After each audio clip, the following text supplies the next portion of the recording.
This tactile paving here in UCD at the go-ahead stop. There's one then also at the Bus Air Dublin bus stop down there. It makes absolutely no sense. It's warning tactile. What's this warning? Does it, it's overdoing the tactile. Oh, we have to put tactile paving in. So yeah, but you have to put it in sensibly.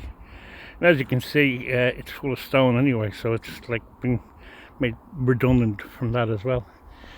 Now the Bus Air and stops over there have actually, they've all got red seats here, bar the go-ahead stop. That doesn't have a seat, but luckily enough there's picnic benches here behind it, which I managed to plonk my butt on to rest, because for somebody with, how would I put it, limited mobility, I'm mobile but not as much as I'd like to be.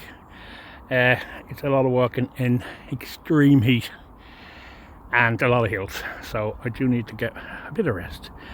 There you can see the famous green and yellow livery, which the NTA finished on.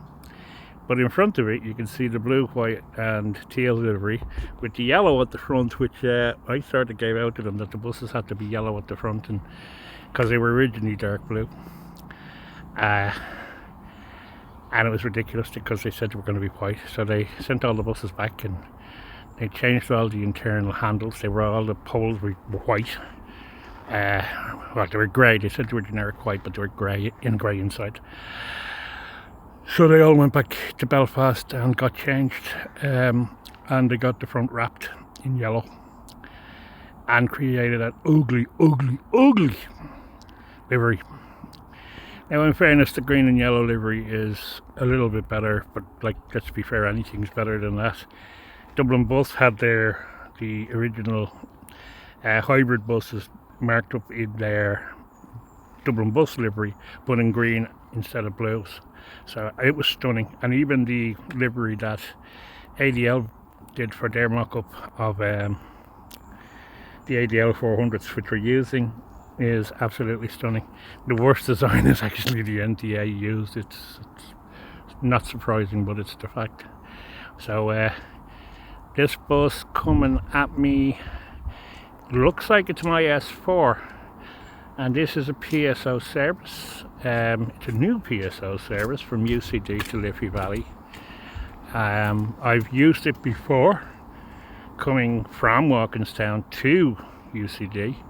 I was late, so I managed to get the S4 to UCD and then get the 39A home, because the 39A is a 24-hour service, so I was steeped in that respect. So I do like a lot of the things that have happened, the changes that have happened.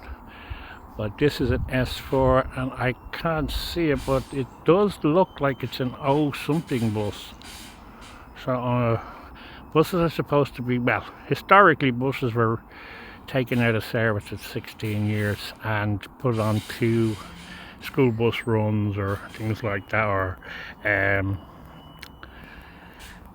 tourists chopped the roof up and turned them into tourist buses and all that sort of stuff. And of course they were sold on as well. You'll see them, the Red FM bus, for example, in Cork was a Dublin bus. They're all over the UK. People come in and buy them. They're all over the country as well.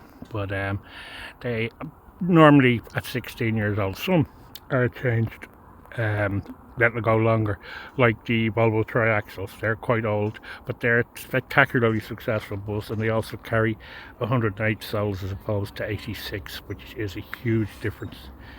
The VTs, as they're called, the triaxle buses, we were supposed to be getting 100 new ones, but a new version of it was, but that seemingly is being cancelled.